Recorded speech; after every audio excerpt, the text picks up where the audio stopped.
The whetstone sang against the blade at 4 in the morning, the same pitch it had held for 6 years, a high, thin note like a tuning fork pressed to bone. Lyra drew the executioner's sword across the stone in long, even strokes, her calloused fingers wrapped around the leather grip so tightly that the old scars on her knuckles split open again. Blood mixed with the water on the stone's surface, turning it the color of rust. She did not stop. She never stopped. The blade had to be perfect by dawn, because someone was always scheduled to die. The execution chamber sat beneath the Greymane pack fortress, 3 stories underground, where the stone walls sweated and the air tasted of iron and wet limestone. A single oil lamp threw her shadow up against the wall, enormous and hunched, and if anyone had been watching, they might have mistaken her for something monstrous. But no one watched Lyra. No one had watched her in years. She was the Greymane pack's blade keeper. Not the executioner himself, no. That honor belonged to Torvald the Beta's eldest son, who liked to flex his shoulders before swinging and who had never once sharpened his own steel. Lyra did that. She also oiled the hinges on the killing block, scrubbed the channels where blood drained into the earth, replaced the leather straps that held the condemned in place. She maintained the machinery of death with the same careful attention a surgeon might give to a scalpel. She was 17 when they gave her this job, 23 now. An Omega with no wolf, or so everyone believed, assigned to the lowest task the Greymane pack could imagine. Lower than the kitchens, lower than the stables. They had given her the execution chamber because the previous keeper had hanged himself from the drainage pipes, and no one else would take it. The scar that ran from her left temple to her jawline itched in the cold. It always itched before dawn, before the fortress stirred, before the cooks lit the ovens, and the warriors stumbled toward the training yard, reeking of last night's mead. The scar was a gift from Torvald's younger brother Soren, who had pinned her against the courtyard wall 3 years ago, and dragged a silver-tipped knife down her face while his friends watched. He said he wanted to see if an Omega could heal from silver. She could not. The wound had closed slowly, humanly, leaving a raised ridge of scar tissue that pulled the corner of her left eye slightly downward. She had not cried then. She did not cry now. She sharpened the blade. The thing Lyra never told anyone, the thing she buried so deep it sat beneath her heartbeat like a second pulse, was that she could feel every death this blade had taken. Not metaphorically. When her hands wrapped around the grip and the steel met the whetstone, memories bled through the metal. Faces. Last breaths. The particular sound a body makes when it separates from itself. She felt them in her palms, in the network of old scars that mapped her hands, and she absorbed them the way dry ground absorbs rain. This was not a normal Omega ability.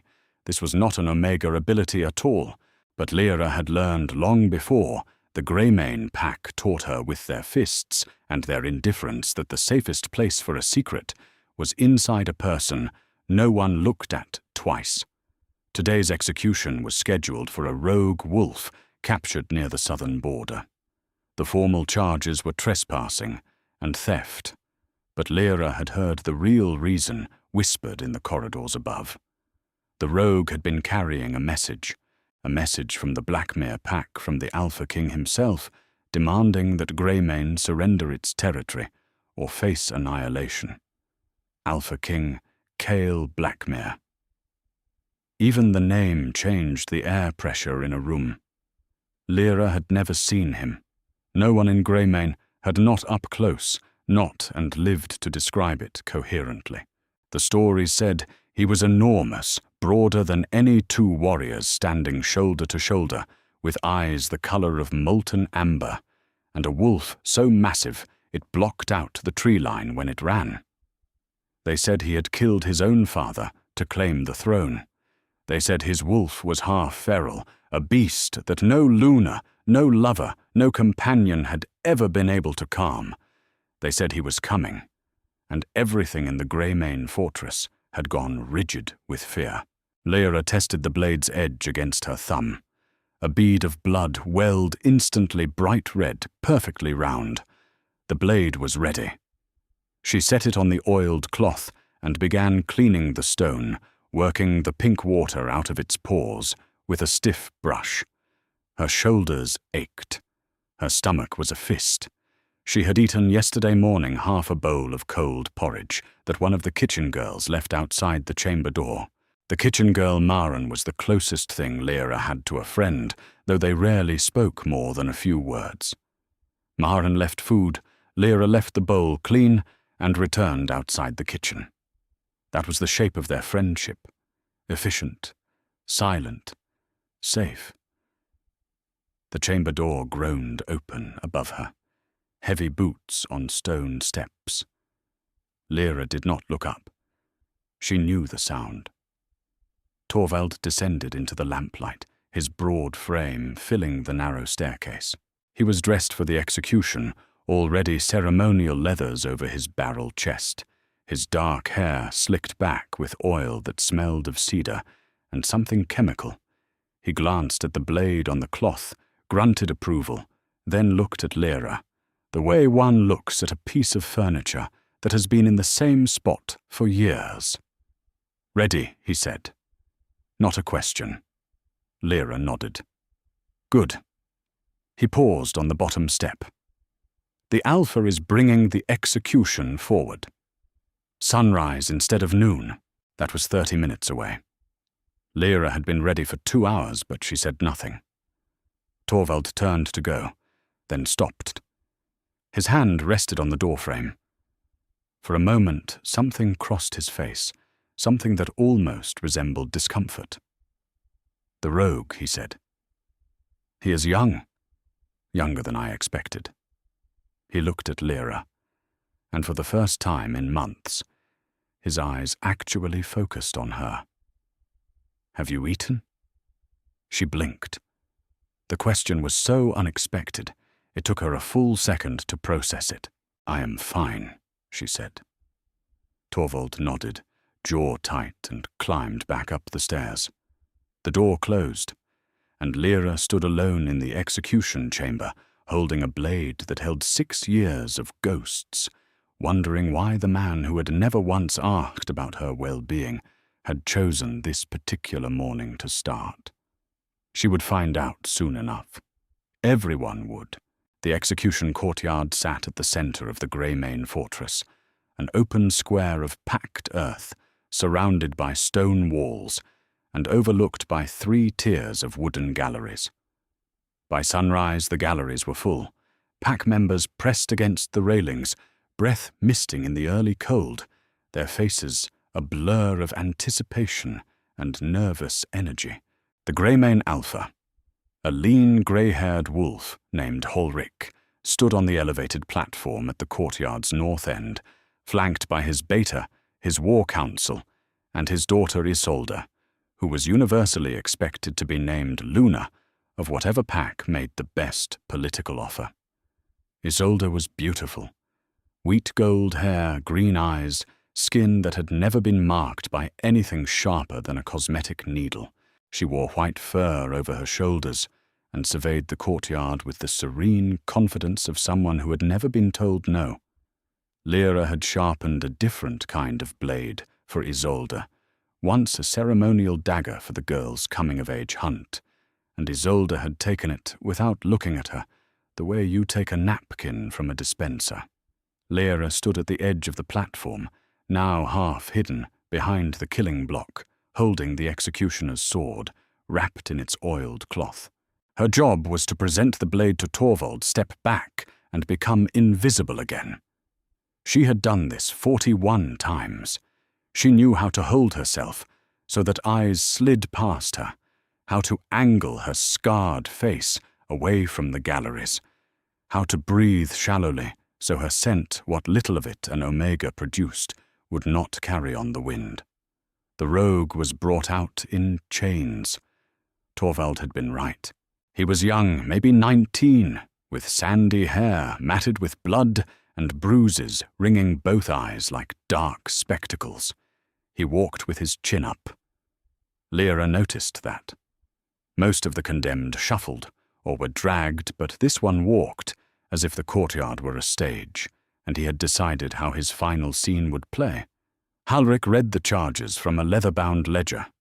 Trespassing, theft, espionage. The rogue said nothing. Halric closed the ledger, and then the morning split open. The sound came first.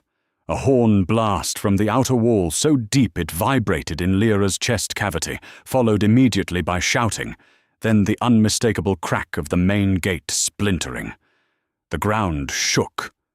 Not an earthquake. Footsteps, dozens of them moving in formation, and above them all a single howl that climbed into the dawn sky and hung there like a blade of sound. The Greymane warriors in the courtyard turned. Some shifted instinctively, bones cracking fur rippling across their backs. The pack members in the galleries began to panic, pressing toward the exits. Halric barked an order, but his voice was swallowed by a second howl, closer now, so close the stones of the courtyard seemed to hum with it. The main gate of the fortress did not open. It disintegrated. Massive oak timbers that had stood for a century simply gave way, and through the dust and debris came wolves. Black wolves, grey wolves, wolves the size of small horses, with coats that caught the first rays of sunlight and turned them to dark fire.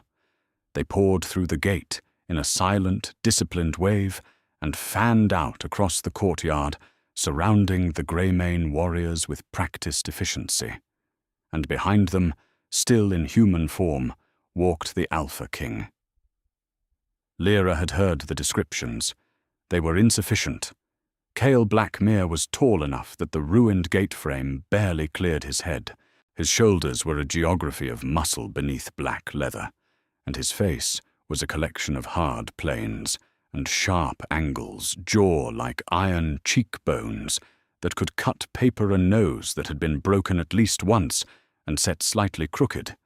His hair was black and fell past his collar, and his eyes were exactly the color the stories claimed, amber liquid gold, the color of a predator's patience.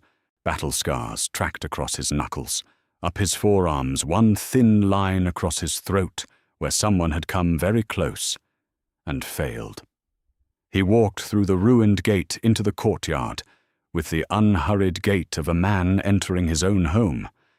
His wolves parted before him and closed behind him. He did not draw a weapon. He did not need to. "Release my scout," he said. His voice was deep and carried without effort, the kind of voice that fills a room by existing in it, every pair of eyes in the courtyard fixed on him. Lyra felt the vibration of it in her teeth, in the fillings of her molars, in the roots of her hair. Halric stepped forward on the platform, one hand raised, in a gesture that was supposed to look authoritative, but merely looked like a man trying to stop a flood with his palm. "Alpha King," he began. This wolf was caught on Greymane territory, carrying unauthorized. "I did not ask why he was here," Cale said. "I told you to release him." Silence. The kind of silence that has weight that presses down on lungs and makes breathing a conscious effort. Halric's beta shifted nervously.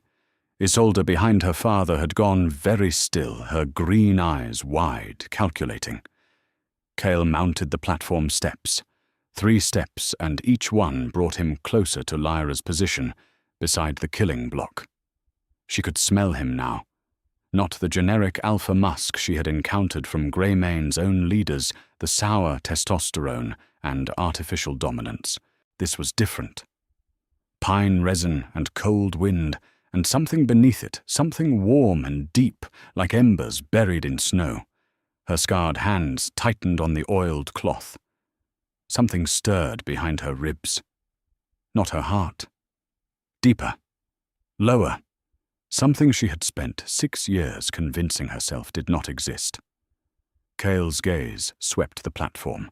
Halric, the Beta, Isolde, Torvald standing at attention beside the killing block, the rogue in chains, and then his eyes passed over Lyra. And stopped. She felt the impact of his attention, the way you feel a searchlight, a physical heat, a sudden exposure. His amber eyes locked onto her, and the pupils dilated black, swallowing gold, and his entire body went rigid. His jaw clenched. A low sound came from his chest, not quite a growl, not quite a word. Something primal, something involuntary. Lyra could not move, could not breathe. The stirring behind her ribs became a roar. Her vision tunneled until the courtyard.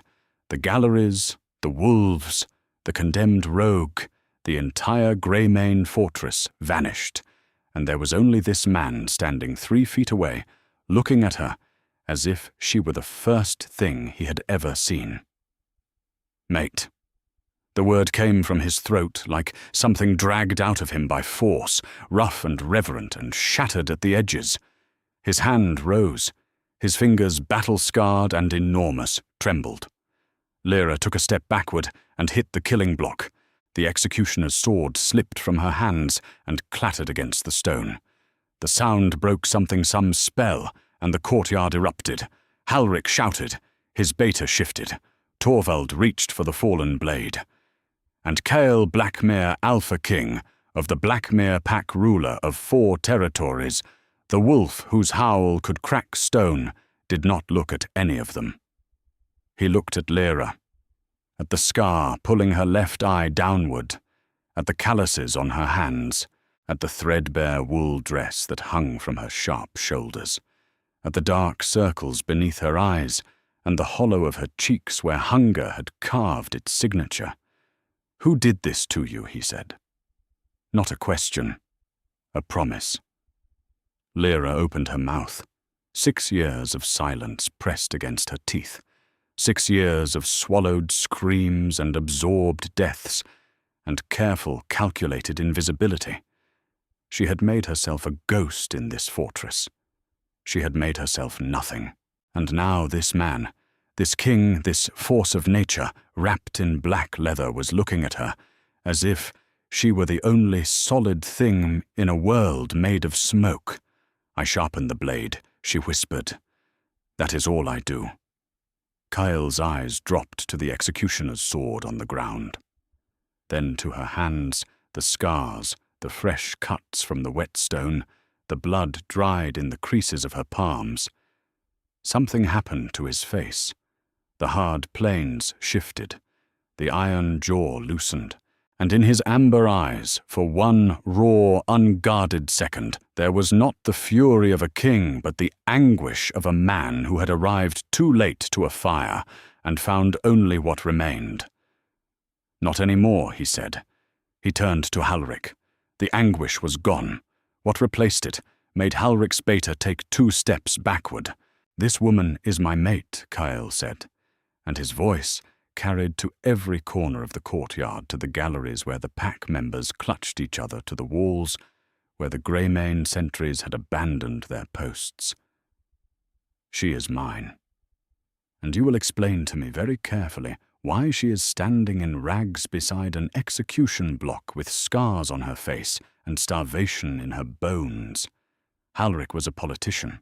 He had survived 30 years as alpha of a mid-rank pack, through careful alliances, strategic cowardice, and the occasional calculated cruelty. He knew in the span of a single heartbeat that the answer he gave in the next 10 seconds would determine whether his pack survived the hour. The Omega, he said, and his voice held steady credit to his training. She was placed in a role suited to her status. She was given shelter and purpose. If there have been individual incidents of mistreatment, they were not sanctioned by my authority. It was a good answer, diplomatic, deflecting. It would have worked on most alphas. Cale looked at Lyra, his head tilted just slightly and his nostrils flared as if he were breathing her in, cataloguing every trace of pain and deprivation written on her body. Then he looked back at Ulrich. "She has not eaten in at least a day," he said flatly. "Her dress is not fit for winter. The scar on her face was made with silver, which means someone in your pack used a weapon designed to permanently maim a packmate. And she has been sleeping underground, near chemicals and old blood. I can smell it on her skin." Lyra stared at him. No one had ever read her body like text before. No one had ever bothered to translate the language of her deprivation. "Those are not individual incidents," Kyle continued. "That is policy." He reached down and picked up the executioner's sword, held it up to the morning light. The blade caught the sun and threw a line of white fire across the courtyard wall. "She sharpened this," he said almost to himself. "Perfectly balanced. No burrs. The edge is surgical." He looked at Lyra again, and something flickered in his amber eyes. Something beyond possessiveness. Something that looked dangerously like respect. "You have a gift." "It is just a blade," Lyra said. Her voice was rusty from disuse. She spoke so rarely that the words felt like foreign objects in her mouth. Kale set the sword down gently on the killing block. "No," he said. "It is not." He extended his hand to her. Palm up, the scars on his knuckles mapped a history of violence, but the hand was steady and the fingers were open, and the gesture was unmistakably a choice being offered rather than a command being issued. "Come with me," he said. Behind them, Isolde's voice cut through the silence like a whip crack. "You cannot be serious." She pushed past her father, white fur swirling. "She is the Blade Keeper. She is nothing. She does not even have a wolf. You are the Alpha King, and you are claiming an Omega who sleeps in an execution chamber." Kale did not turn to look at Isolde. His eyes stayed on Lyra, but his voice, when he spoke, dropped to a register that made the wooden galleries creak. "Say that again," he said quietly. "Say one more word about her, and I will consider it a personal challenge to my mate. And I do not leave challenges standing." Isolde's mouth opened, closed. She stepped back behind her father. Halric put a hand on her arm, and for a moment his fingers tightened with something that was not anger, but fear. Genuine fear for his daughter's life. And Lyra saw it. And it was the first time she had seen Halric afraid of anything other than political inconvenience. Lyra looked at Kale's outstretched hand. The calluses, the scars, the steady, unshaking fingers. She looked at the courtyard behind him, the black wolves, the ruined gate, the terrified Greymane pack. She looked at the execution chamber stairs leading down into the dark, where she had spent 6 years learning the weight of other people's deaths. She did not take his hand. "I do not know you," she said. Something shifted in Kale's expression.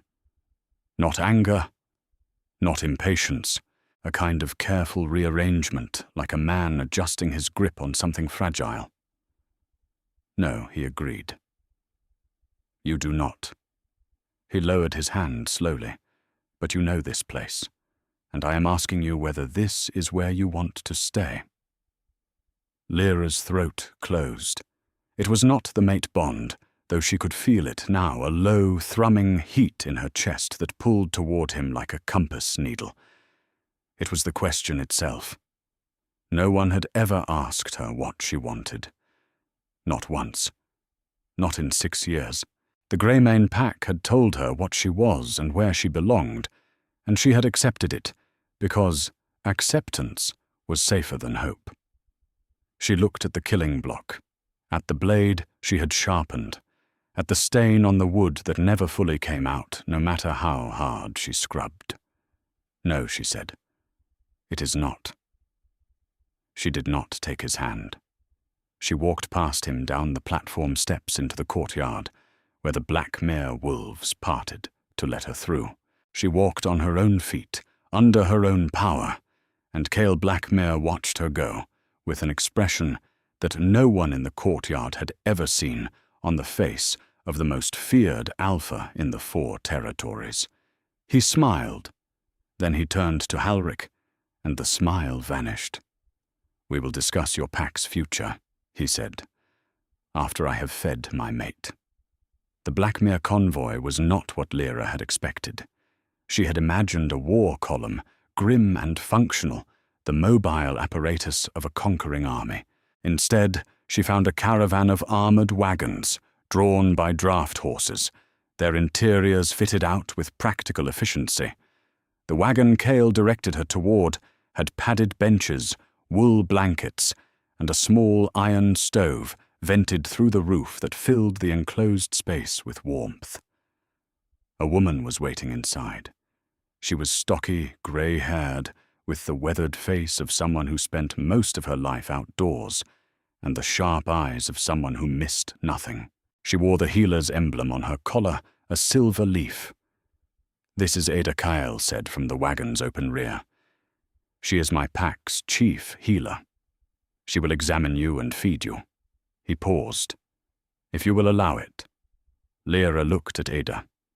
Ada looked back at her, with a gaze that was clinical but not unkind. "Sit down, child," Ada said. Her voice had the particular roughness of a lifetime smoker. "You look like you have been arguing with gravity and losing." Lyra sat. The padded bench was the softest surface she had felt in years. The warmth from the stove reached her skin, and she realized with a sudden embarrassing violence how cold she had been. Not just this morning. For years. A constant low-grade chill that she had stopped noticing the way you stop noticing a noise that never stops. Kyle lingered at the wagon's opening. His amber eyes tracked Lyra's movements, the careful way she lowered herself onto the bench, the way she kept her scarred side, angled away from the light, the way her hands curled in her lap, as if they did not know what to do when they were not holding a blade. "I will be outside," he said. He closed the wagon doors. Through the wooden walls, Lyra heard him issue orders, his voice dropping into the clipped efficiency of a commander. "Secure the fortress perimeter. No Greymane wolf leaves without clearance. Find the scout and bring him to me. And someone find out who gave that girl the scar." Ida's examination was thorough and quiet. She checked Lyra's vital signs, pressed careful fingers along her ribs. Lyra flinched, and Ada's mouth tightened, examined the silver scar on her face, inspected her hands. "These calluses," Ada said, turning Lyra's palms toward the lamplight. "How long have you been doing manual blade work?" 6 years. Ada made a sound that was not quite a word. She opened a leather case and began applying salve to the fresh cuts on Lyra's knuckles. The salve smelled of eucalyptus and beeswax, sharp and clean, and Lyra's eyes stung at the smell, because it was the smell of someone caring for something. "You are malnourished," Ada said matter-of-factly. "You have 2 healed rib fractures that were never set properly. Your iron levels are catastrophically low, and the silver scarring on your face has traces of infection that should have been treated years ago." She looked up. "Were you ever seen by a healer?" Number Ada held her gaze for a long moment. Then she reached into a wooden box and produced a thick slice of dark bread, a wedge of hard cheese, and an apple. She set them on the bench beside Lyra. "Eat slowly," she said. "Your stomach will not handle speed." Lyra picked up the bread. It was dense, seeded, still faintly warm. She bit into it, and the taste flooded her mouth, yeast and grain and salt, and her body responded with a full-body shudder that she could not control. She chewed slowly as instructed, and tears tracked down her face without her permission. Ada did not comment on the tears. She continued unpacking her medical supplies with the brisk competence of a woman who had seen worse and would see worse again, and who had decided long ago that the most useful response to suffering was practical action. "How long has he been looking for a mate?" Lyra asked between bites. Ada glanced at her. "All his life. His wolf has been difficult, aggressive, barely controlled. The pack elders said it was because his wolf recognized a mate bond waiting to be fulfilled and could not rest until it found the other end." She paused. "I have been his healer for 20 years. I have never seen him smile at anything. Not once. Until today." Lyra put the bread down. The thing behind her ribs pulsed. "I do not have a wolf," she said. Ada raised an eyebrow but said nothing. She continued applying salve. After a moment, she said, "Are you certain of that?" Lyra stared at her. "Yes. I was tested at 13. There was nothing. Tested by whom, or by the Greymane, pack healer?" Ada nodded slowly. She capped the salve jar and wiped her hands on a cloth. "I would like to run my own tests," she said, "with your permission. Not now, when you have rested and eaten properly. There is no rush." "Why? Because in my experience," Ada said, packing her case with careful precision, "packs that scar their omegas with silver and feed them once a day are not generally in the business of giving accurate medical assessments."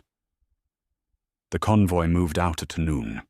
Lyra sat in the wagon and watched through the small rear window as the Greymane fortress shrank behind them, becoming a grey smudge against the winter hills.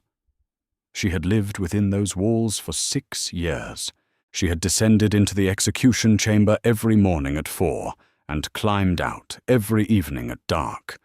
She had sharpened 41 blades, maintained the killing block through 41 executions, and absorbed 41 deaths through the metal and into her scarred palms.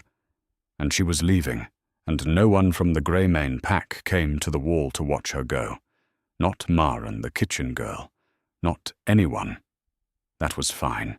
She had expected nothing, and nothing was what she received, and the mathematics of it balanced perfectly. Cale rode alongside the wagon on a dark bay horse that looked undersized beneath him. Twice during the afternoon, Lyra caught him looking at the wagon's window, checking, and each time she pulled back from the glass before he could meet her eyes. The mate bond pulled at her steadily now, a warmth in her sternum that flared whenever he was near, and she did not trust it. She did not trust anything that felt good. Good feelings were the bait on the trap's plate, the scent that lured you toward the jaws. They camped that night in a forest clearing. The Blackmere wolves set up camp with military efficiency tents, blooming from the frozen ground like dark flowers, fires sparking to life in stone-ringed pits.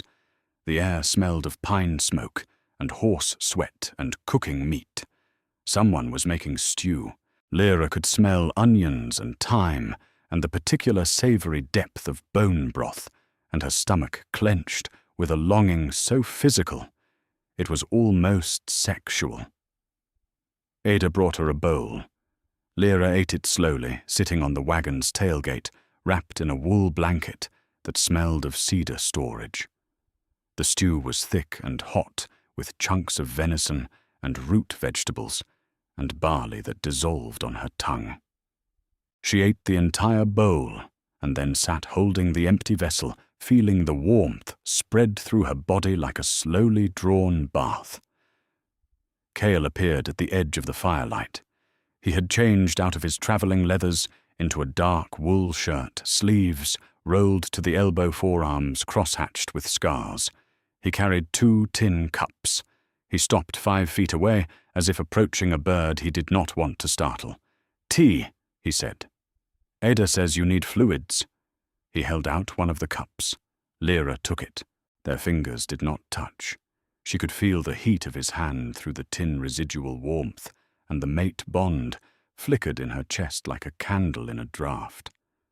Cale sat on a fallen log across from her, close enough to speak quietly, but far enough to give her space.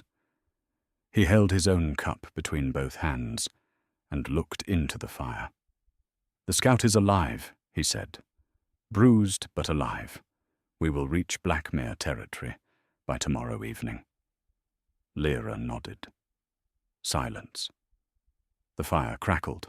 An owl called from the tree canopy, 2 low notes and a long trill. One of the Blackmere wolves, still in wolf form, padded past the clearing with a rabbit in its jaws. "You said you do not know me," Cale said. He did not look at her. "That is true. So I will tell you what I think is relevant. I am 31 years old. I have been Alpha King for 9 years. I killed my father because he was murdering pack members who questioned his authority, and I could not stop him any other way." He spoke without inflection, the way you recite facts you have long since absorbed. "I have no Luna. I have no heirs. My wolf is dangerous. He has driven away every person who has tried to get close to me, and until this morning, I believed he would do so forever." He looked at her then. The firelight turned his amber eyes to copper, and then I walked into a courtyard and smelled whetstone oil and old blood, and something underneath it, something like the air before rain, and my wolf went completely still for the first time in my life. He paused. "That has never happened before." Lyra held the tea. It was chamomile, she realized. Dried chamomile flowers, the same ones that grew wild near the Greymane fortress walls. She used to pick them as a child before the chamber before the blade. "I do not want a mate because the bond tells me to," she said carefully. "I have spent 6 years doing what I was told. I do not want to trade one cage for another." Cale nodded. He did not argue. He did not insist. He drank his tea and looked at the fire. "Then do not," he said. "Stay until you have recovered. Eat. Sleep in an actual bed. Let Ada treat your injuries. And if after that you want to leave, I will provide you with an escort and enough resources to start over wherever you choose." Lyra blinked. "You would let your mate walk away?" "I would let my mate choose," he corrected. His jaw tightened. "I did not kill my father so I could become him." The silence that followed was different from the ones before, warmer, less defended. Lyra drank her tea and tasted chamomile and honey and the faintest trace of something she had forgotten how to name. She slept that night in the wagon on a bedroll that Ada had laid out for her beneath blankets that smelled of clean wool. The iron stove kept the space warm. Through the wooden walls she could hear the camp settling, the murmur of low voices, the occasional snort of a horse, the distant howl of a sentry wolf on the perimeter. She dreamed. She had not dreamed in years, not that she remembered. In the dream, she stood in the execution chamber, sharpening the blade. But the blade was not a blade. It was a mirror. And in the mirror she saw herself. But different. Her scar was gone. Her body was whole. And behind her, reflected in the metal, a wolf stood in the shadows.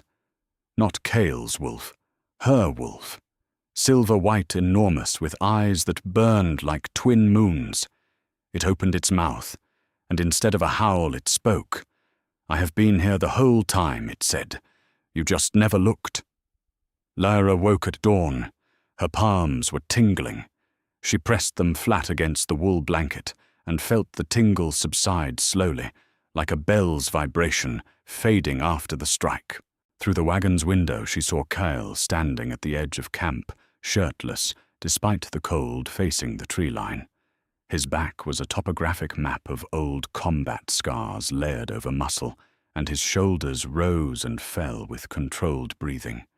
He was holding himself still, rigidly still, and even from 30 feet away, Lyra could feel the effort it was costing him, the leashed violence of a wolf fighting to stay beneath the skin. She watched him for a long time. And the thing behind her ribs, the thing she had buried for 6 years, the thing that had stirred when she first smelled pine resin and cold wind turned over in its sleep. The Blackmere fortress was not a fortress at all. It was a compound, a sprawling collection of stone and timber buildings set into the slope of a mountain, surrounded by old-growth forest, so dense the tree line formed a natural wall. The central hall was massive, timbered with a cathedral ceiling and a hearth large enough to park a car inside. The stone floors were worn smooth by generations of feet, and the walls were hung with tapestries so old their colors had faded to suggestions, ghosts of battles and hunts and ceremonies that no one alive remembered. Kyle led Lyra through the hall, with his hand hovering near her lower back, not touching, not quite. Pack members turned to watch. She could feel their eyes, their curiosity, their surprise. An omega. Scarred. Thin as a winter branch. This was their Alpha King's mate. A woman emerged from the crowd. She was tall, dark-skinned, with close-cropped hair and the build of someone who spent serious time in a training yard. She wore the beta's insignia on her collar. "Kale," she said. Her voice was cool, professional, but her eyes were warm. She looked at Lyra and offered a nod that held actual respect. "Welcome to Blackmere. This is Sarah," Kyle said. "My beta. She runs the pack when I am not here, which is often." Sarah's mouth twitched. "Mostly I run the pack when you are here too," she said. "You just pretend not to notice." Kyle almost smiled. Almost. The corner of his mouth moved, and Lyra caught it. And something about it, the near smile that stopped before completion, felt more honest than any full grin.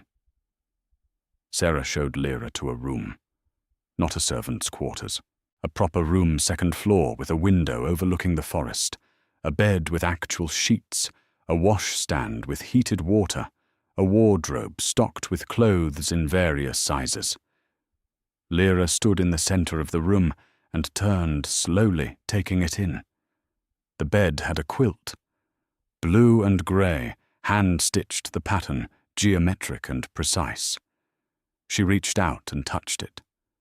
The fabric was soft. Her fingers sank in. She sat on the bed. Then she lay down. Then she pressed her face into the quilt and breathed, and the breath turned into something ragged, and she lay there for a long time, making sounds she had not made in years, quiet and broken and enormous. When she was done, she washed her face, changed into a dark wool dress that fit better than anything she had worn since childhood, and went downstairs to find Ada. The healer had set up in a ground-floor room near the kitchens, a warm space with good light and shelves of labelled jars. She was waiting. She had, Lyra suspected, been told to be waiting. "Ready?" Ada asked. Lyra nodded. She held out her hands, palms up. The scars, the calluses, the faint tingle that had not entirely stopped since the dream. Ada took her hands and held them. She closed her eyes. A long silence followed, during which Lyra felt a warm pressure build in her palms. Not painful, not unpleasant, like holding stones heated by the sun. Ada opened her eyes. "Well," she said. She released Lyra's hands and sat back. The Greymane pack healer was either incompetent or lying. Probably both. "What do you mean?" "I mean you have a wolf," Ada said flatly. "She is dormant, not absent. There is a significant difference, and she is not a standard Omega wolf." Lyra stared. "The dormancy is likely trauma-induced," Ada continued. "Your wolf retreated to protect both of you from conditions that would have killed a normal Omega. That is not weakness. That is survival." She paused, choosing her words carefully. "The energy signature I am reading is unusual. Stronger than anything I have encountered in an Omega. Significantly stronger." She met Lyra's eyes. "I want to do further testing, but I need to tell you something first, because you deserve to know before anyone else." "Tell me," Lyra said. Ada leaned forward. "Your wolf is not an Omega wolf," she said. "Based on the energy signature, I believe you carry Alpha-class power. Possibly higher. The dormancy has been suppressing it for years, but it is there, and it is waking up." She gestured at Lyra's palms. "The ability you described, feeling deaths through metal. That is not a common gift. In the old texts it is called soul reading. It was associated with the Ashenmere bloodline." Lyra felt the blood drain from her face. Ashenmere, the lost pack, the royal bloodline that had been destroyed in the Wolf War 4 decades ago. The bloodline that, according to legend, produced wolves with silver-white fur and the ability to sense the truth in any living thing. "That is not possible," Lyra said. "I am an orphan. I have no bloodline. I was found abandoned as an infant at the Greymane border." "Yes," Ida said. "And has it occurred to you to wonder why a pack like Greymane would take in a random abandoned infant and raise her at all, even as an Omega?" The silence was deafening. Lyra pressed her tingling palms against her thighs. The dream surfaced. The silver-white wolf. The burning moon eyes. "I have been here the whole time. You just never looked. Did you tell Kale?" Lyra whispered. "No," Ada said. "This is your story to tell, or not." She let Lyra sit with it. She made tea. She checked the healing progress on the cuts from the wet stone. And she did not push, did not probe, did not ask questions. She simply existed in the same space, doing useful things, being quietly present. Lyra spent 3 days in the Blackmere compound, eating, sleeping, and learning how to exist in a space where no one hit her. It was harder than she expected. The first time a pack member bumped into her accidentally in the hallway and immediately apologized, she flinched so hard she hit her head on the wall. The first time someone set a plate of food in front of her without being asked, she stared at it for a full minute, waiting for the catch. There was no catch. Kale kept his distance. She saw him at meals, seated at the head of the long table in the great hall, surrounded by his war council, and pack leaders handling the daily business of governance with a blunt efficiency that left little room for ceremony. He ate quickly, spoke precisely, and made decisions with the confidence of a man who had learned early that hesitation cost lives. But she caught him looking. Always looking. Across the hall his amber eyes would find her, and the mate bond would flare warm and insistent, and she would look away first because she was not ready for what she saw in his face. On the 3rd night, she could not sleep. The bed was too soft. The room was too quiet.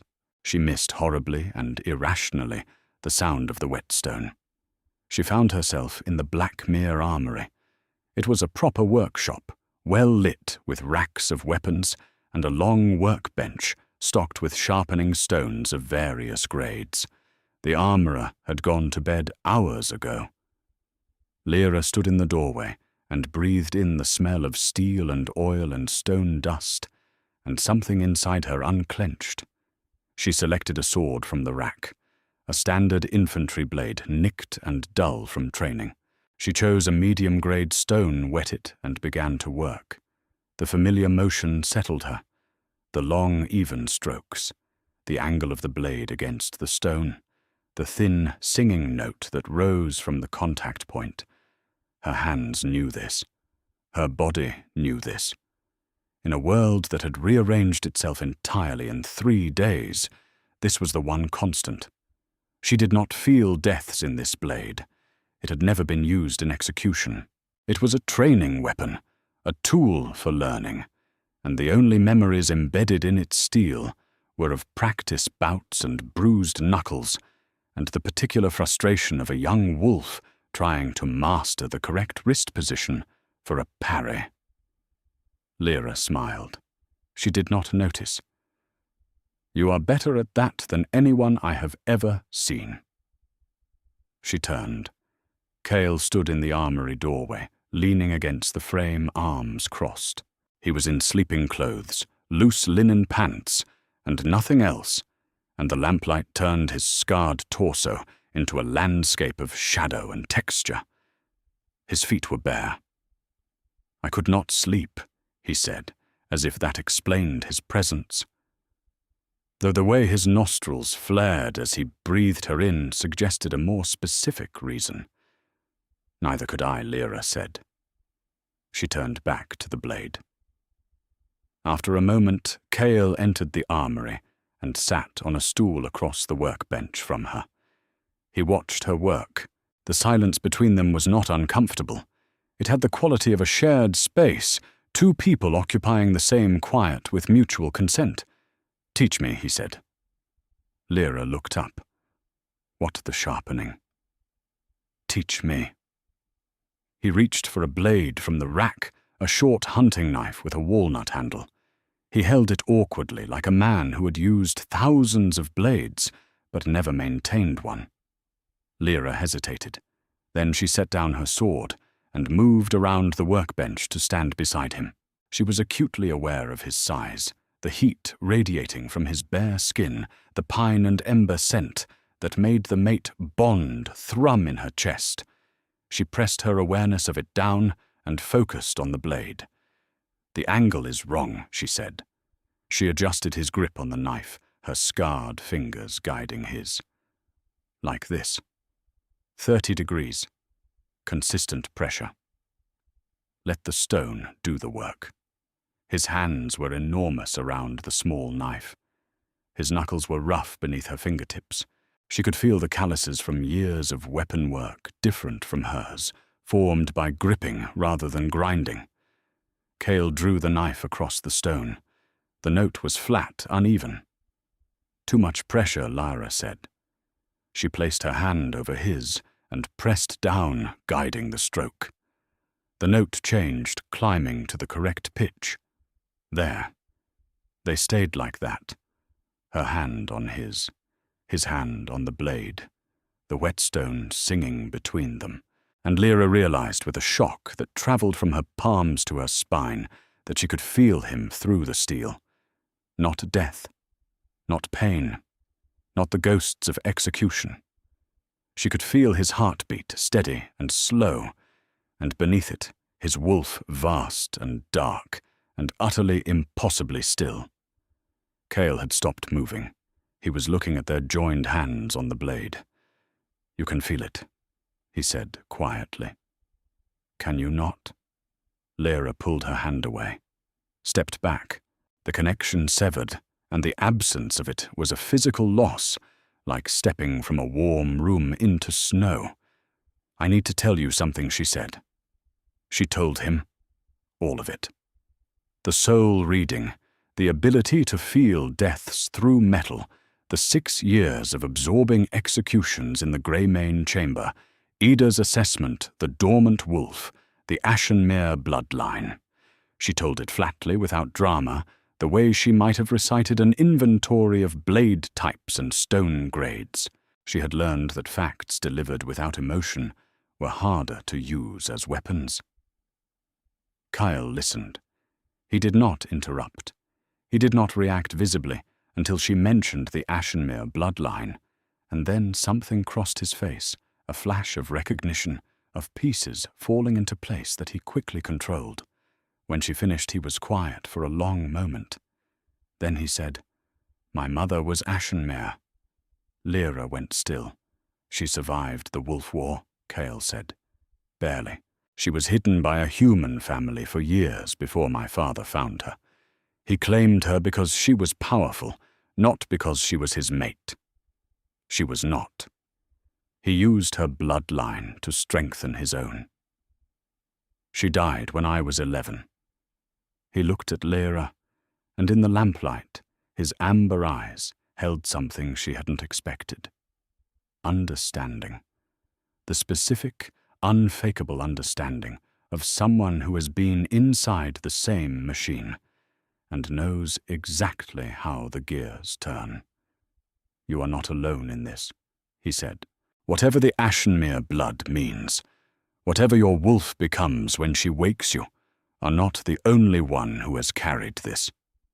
Lyra felt the tingling in her palms intensify. She pressed them flat against the workbench. "I am afraid of her," she admitted. "My wolf, I am afraid of what she will be." Kyle stood. He moved around the workbench until he was standing in front of her, close enough that the warmth of his body crossed the gap between them. "I was afraid of my wolf for 20 years, he said. "He terrified me. He was too big, too violent, too hungry for something I could not name. And then I walked into a courtyard and smelled you, and he lay down like a dog at a hearth, and I understood. He was never dangerous.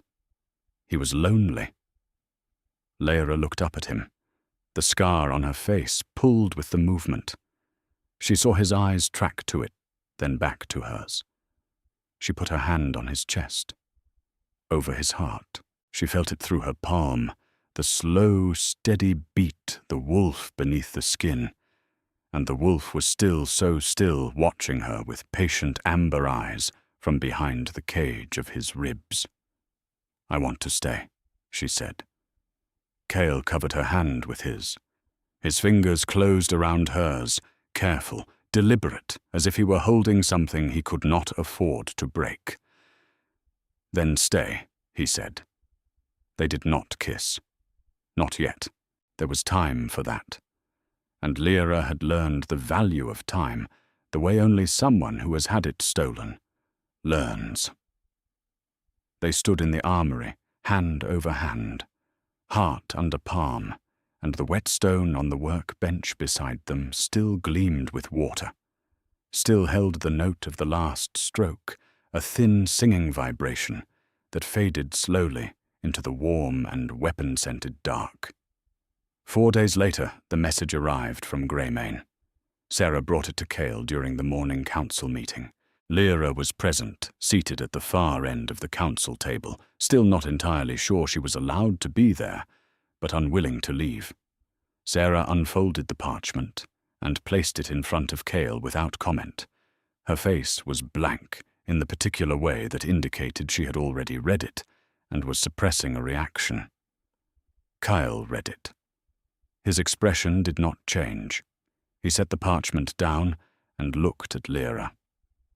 "Halric wants you back," he said. The council table went silent. Sarah's hand drifted to the knife at her hip. "He is claiming," Cale continued reading from the parchment, with flat precision, "that you are Greymane pack property, under the Omega Servitude Accord, that your removal constitutes theft, and that the Ashenmere bloodline, which he has apparently been aware of since you were an infant, entitles him to a custody claim." Lyra's stomach dropped. She had expected cruelty from Halric. She had not expected legal strategy. "He knew," she said. "He knew what I was. The entire time." Kyle nodded. He picked up the parchment, folded it once, and held it over the candle at the center of the table. The paper caught. He held it as it burned the flame, climbing toward his fingers, and dropped the last curling fragment onto the stone floor. "Sarah," he said, "prepare a response. 2 words. We decline." Sarah nodded. "Shall I add a third?" Cale considered. "Make it 3. We decline, permanently." But Halric was not finished, and the Greymane pack, backed into a corner by a predator they could not fight, directly did what cornered animals do. They reached for the dirtiest weapon available. 3 days after the letter, Lyra woke to shouting. She was on her feet before consciousness fully arrived, the reflexes of 6 years in the execution chamber, where sounds in the night meant trouble. She threw on a dress and ran barefoot into the corridor. Pack members were moving toward the main hall.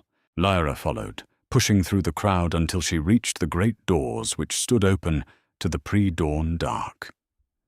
In the courtyard, illuminated by torchlight, Isolde stood. She was not alone. Behind her, arranged in a tight formation, were 20 Greymane warriors in full battle gear. And in Isolde's hand, held high like a torch of her own, was a vial of dark liquid that caught the firelight and threw red sparks. Wolfsbane, concentrated, enough to kill an alpha. Isolde's white fur was gone. She wore travelling leathers, and her wheat gold hair was pulled back tight, and she looked nothing like the serene beauty on the Greymane platform. She looked, Lyra thought, like someone who had made a decision that terrified her, and had decided to be terrified and do it anyway. "I want to speak to the Alpha King," Isolde called. Her voice carried, but it shook at the edges. "I have a message from my father." Kyle emerged from the hall behind Lyra.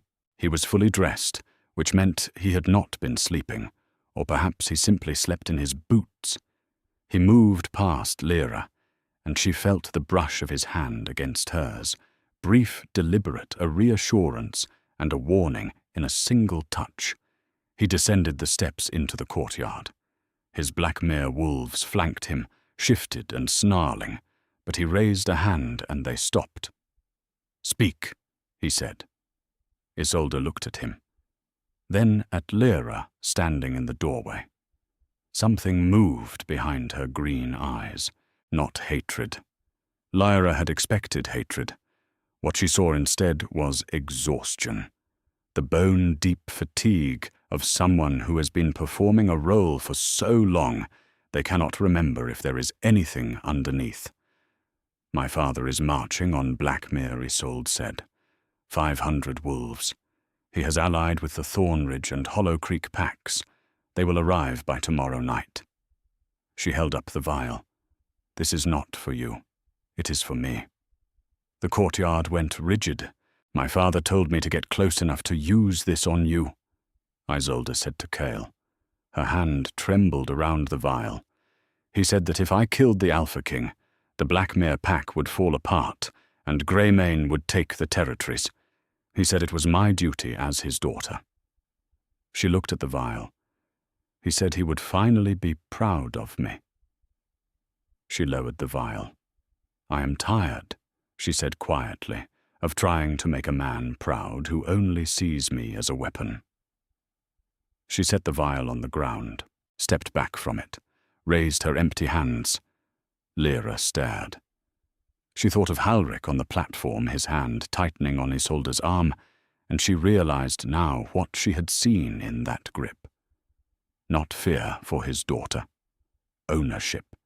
The same ownership the Greymane pack had exercised over Lyra for 6 years, the same casual assumption that a person was a resource to be deployed. Kale looked at Isolde for a long time. Then he looked at the 20 warriors behind her. "Are you here to fight?" he asked them, "or to surrender?" One by one the Greymane warriors dropped their weapons. The clatter of steel on stone was the sound of a loyalty transfer, the specific metallic percussion of people choosing a new direction. Isolde sank to one knee, not in submission, in exhaustion. She knelt the way runners collapse, after a race the body simply giving up its argument with gravity. Kyle turned to Sarah. "Disarm them. Quarter them separately. The woman gets her own room." He glanced at Isolde. "Feed her. She looks worse than Laura did." Isolde's head came up. She looked at Lyra, and for one beat, their eyes met 2 women who had been shaped by the same pack's cruelty into 2 very different weapons, and something passed between them that was not friendship. Not yet, but maybe it's raw material. "You should have let me die," Isolde said. "It would be simpler." "Nothing worth having is simple," Lyra said. She did not know where the words came from. They were just there in her mouth, solid and true. War preparation consumed the Blackmere compound. Kale moved through his pack like a current, through water, issuing orders, positioning defenses, reviewing maps with Serra and his war council. The compound transformed from a home into a fortress in hours. Trenches were dug, walls were reinforced. The women and children and elderly were moved to the mountain caves behind the compound. Lyra found herself in the armory again, but this time she was not sharpening for herself. Every blade, she said to the armorer, a grizzled wolf named Torin, who had lost his left hand in a previous campaign and wore a leather cup over the stump. I need to go over every blade in the rack. The edges are inconsistent. Some of these haven't been properly maintained in months. Torin looked at her, then at the rack, then back at her. You are the Alpha's mate, he said. You do not have to do this. I know, Lyra said. She selected a long sword and tested the edge against her thumb. No blood. Dull as a butter knife. But I am going to, because these blades are going to keep your pack alive tomorrow, and I would rather not leave that to chance. Torin stared at her for 5 seconds. Then he grinned a wide, gap-toothed expression that transformed his scarred face. Show me what you need, he said. She worked through the night, blade after blade, swords, axes, daggers, spearheads. She set up 3 sharpening stations and taught Torin and 2 apprentice armorers her technique, the angle, the pressure, the singing note that meant the edge was true. By dawn, every weapon in the Blackmere armory was razor-sharp, every edge consistent, every blade balanced. Her hands bled freely. She wrapped them in linen and kept working. Cale found her at first light, still at the workbench, surrounded by finished blades laid out in orderly rows. He stood in the doorway and looked at the arsenal she had prepared. You did all of this, he said. Lyra looked up. Her eyes were red-rimmed. Her wrapped hands were spotted with blood. But she was, for the first time since he had met her, not hunched, not angled away. She sat straight, her scarred face, fully in the light, and there was something in her posture that had not been there before. Pride. I told you, she said. It is not just a blade. Cale crossed the armory in 3 strides. He cupped her face in his hands, his thumbs resting carefully on either side of her scar, and he kissed her. Not gently, not carefully. He kissed her the way you kiss someone when you are going to war in 12 hours, and you want to carry the taste of them on your lips like armor. Lyra grabbed the front of his shirt with her bloody bandaged hands and kissed him back with 6 years of silence and hunger and buried power, and the mate bond detonated in both their chests like a star going nova. When they separated, both breathing hard, Kyle pressed his forehead against hers. When this is over, he said, I am going to claim you properly, in front of my pack, with the full ceremony. Not because the bond demands it, but because I choose it, and because you chose to stay. Lyra touched his face. Her fingers traced the scar across his throat, the thin line where someone had almost ended him. Survive, she said. Then ask me. The armies arrived at dusk. 500 wolves poured through the forest, Greymane grey and Thornridge brown and Hollow Creek black, a tide of fur and teeth that crashed against the Blackmere defences like a wave against a seawall. The compound shook with the impact. Howls split the air. The smell of blood and crushed pine and churned earth was overwhelming, a sensory assault that made Lyra's eyes water and her stomach clench. Cale shifted on the wall. His wolf was everything the stories said, and more.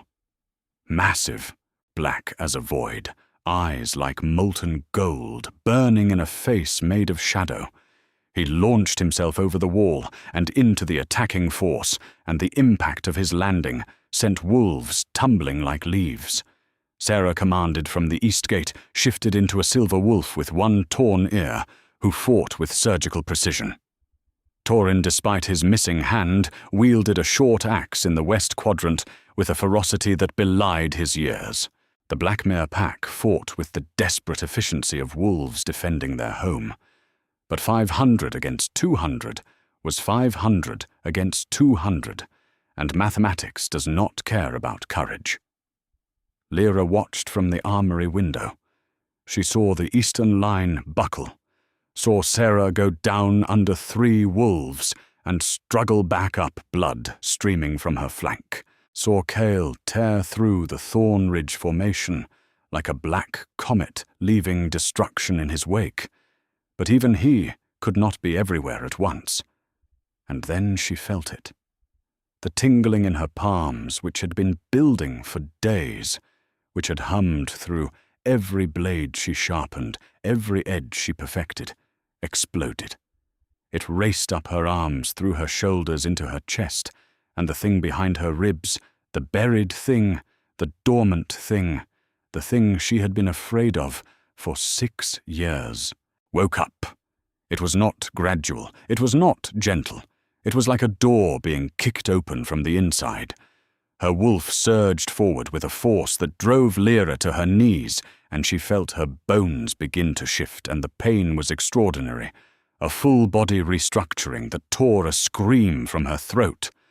But beneath the pain, beneath the terror, there was a voice, her wolf's voice, not the words from the dream. Something simpler. Finally. Lyra shifted. The wolf that erupted from her skin was silver-white, luminous in the dying light, with fur that shimmered like frost on glass. She was not as large as Cale's wolf. She did not need to be. Size was not her weapon. She could feel them, all of them. Every wolf on the battlefield. Every heartbeat, every intention, every flicker of aggression or fear or determination. Her gift, the soul reading that had been limited to metal and death, expanded outward like a shock wave, and suddenly she could read the living as clearly as she had read the dead. She leaped through the armory window. Glass shattered around her in a halo of silver and light. She hit the ground running. The Thorn Ridge Alpha was circling toward Cale's blind side, 3 of his best fighters coordinating a flanking attack. Lyra felt their intentions before they moved. She intercepted the first wolf, mid-leap, her jaws closing on his scruff and redirecting him into the second. The third she met head-on, and when their bodies collided, something passed from her into him, a pulse of raw energy that was not violence, but truth. The Thorn Ridge wolf felt every death his alpha had ordered, every innocent throat torn open for territory and power, and he recoiled as if burned and fled into the trees. Lyra moved through the battlefield like a ghost. She did not fight the way Cale fought, with overwhelming force. She fought the way a scalpel cuts precise, targeted, devastating. She touched wolves and showed them truth. She showed the Hollow Creek fighters that their alpha had promised Greymane he would sacrifice them as cannon fodder. She showed the Greymane loyalists the face of every Omega Holric had discarded. She showed them truth, and truth was the sharpest blade she had ever wielded. The Allied force began to fracture. Wolves broke rank. Formations dissolved. The Hollow Creek contingent turned and fled entirely, their alphas' lies burning in their minds like acid. The Thorn Ridge wolves fought on, but without conviction, and one by one they surrendered or ran. And then there was only Greymane. Halric shifted into his grey wolf, stood at the center of the ruined battlefield. His warriors had deserted or been defeated. He was alone, and facing him, converging from opposite sides of the field, were 2 wolves, one black as void, one silver as moonlight. Halric's wolf lowered itself into a fighting crouch, his lips peeled back. He was cornered, and cornered animals are the most dangerous because they have nothing left to lose. But Lyra did not attack. She walked toward him, slowly, deliberately. Her silver wolf moved through the blood-soaked earth with the careful precision of someone who had spent years navigating a space designed for death. She stopped 10 feet from Halric and sat, and she showed him himself. Not the crimes, not the cruelty. She showed him the memory she had read from his hand on Isolde's arm, the flash of fear, not for his pack, not for his territory, for his daughter. The one genuine moment of paternal terror she had seen the instant when he realized Kyle might kill Isolde, and his body had reacted before his politics could intervene. She showed him that he had loved his daughter once in one moment, and that he had buried it so deep under ambition and strategy and pride that it had fossilized into something unrecognizable. Halric's wolf went still. The fighting crouch dissolved. He stood there grey and alone on the ruined field, and Lyra saw his amber eyes go wide, and then glassy, and then impossibly wet. He shifted back. A lean, grey-haired man standing naked in the mud, shaking his face, crumpled with something he did not have the vocabulary for, because he had never practiced it. "My daughter," he said. His voice cracked. "Where is my daughter?" "She is alive," Lyra said. She had shifted back, too. She stood barefoot in the cold mud, the thin dress she had been wearing destroyed by the shift, wrapped only in the lingering silver glow of her wolf. "She is safe. She came to us because you sent her to die." Halric flinched. The sound that came from him was not a word. It was the specific, vocal expression of a man being confronted with the exact shape of his failures, and it was ugly and raw and painfully human. Kyle's black wolf circled behind Halric. Lyra felt his intention. Clean, final. "Wait," she said. Kyle stopped. His amber eyes found hers. "Let the pack decide," Lyra said. "Not us." The silence that followed was long enough to contain an entire argument conducted entirely through eye contact. Kyle's wolf wanted blood. The alpha in him demanded execution. But the man who had killed his own father and lived with the weight of it, looked at Lyra and heard what she was actually saying. Justice is not the same thing as revenge. She had learned that in the execution chamber, sharpening blade after blade, absorbing death after death, she had learned that the blade does not decide. The hand that holds it decides. Kyle shifted back. He stood across from Halric twice, his size scarred and blood-streaked, and the fury in his amber eyes was banked, but not extinguished. "You will stand trial," Kyle said, "before a council of all 4 territories. Every pack you have wronged will have a voice." He paused, including the Ashenmere survivors. Halric's head came up. "There are no Ashenmere survivors," he said. Kyle looked at Lyra. Halric looked at Lyra. The silver glow around her had not faded. If anything, it had intensified a soft luminescence that emanated from her skin and turned the falling dusk into something almost holy. Her scar was visible, a pale ridge against the silver light, and she did not angle it away. She stood in the full light and let herself be seen. "There is one," she said. The claiming ceremony took place 3 weeks later, after the wounded had been healed, the trials had been conducted, and the 4 territories had agreed on a new governance structure that stripped Greymane of independent rule and placed its remaining pack members under Blackmere protection. Halric was imprisoned, not executed. He would spend the rest of his life in a stone room with a window overlooking the forest fed and sheltered, seeing no one except his daughter, who visited once a week and sat in silence with him because neither of them knew how to begin the conversation that needed to happen. They would figure it out. Or they would not. That was their story, not Lyra's. Lyra's story was this. The great hall of the Blackmere compound decorated with winter evergreen and white candles that threw warm shadows against the old tapestries. Every pack member present filling the hall to capacity, their faces a mosaic of respect and curiosity and genuine warmth. Sarah standing at attention beside the hearth, her torn ear a badge of the battle, her expression fierce with something that looked dangerously like emotion. Ida in the front row, arms crossed, nodding to herself, as if checking off an internal list. Torin beside her, his leather cup raised in a one-handed salute. Isolde in the third row alone, her face carefully neutral, her green eyes following Lyra with an expression that was slowly, cautiously learning to be something other than competitive.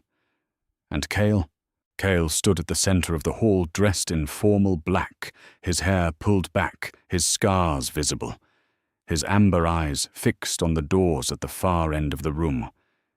He was still, perfectly, completely still. His wolf was still. The beast that had terrorized a kingdom, that had driven away every soul who tried to reach him, lay quiet in his chest, patient, waiting at peace. The doors opened.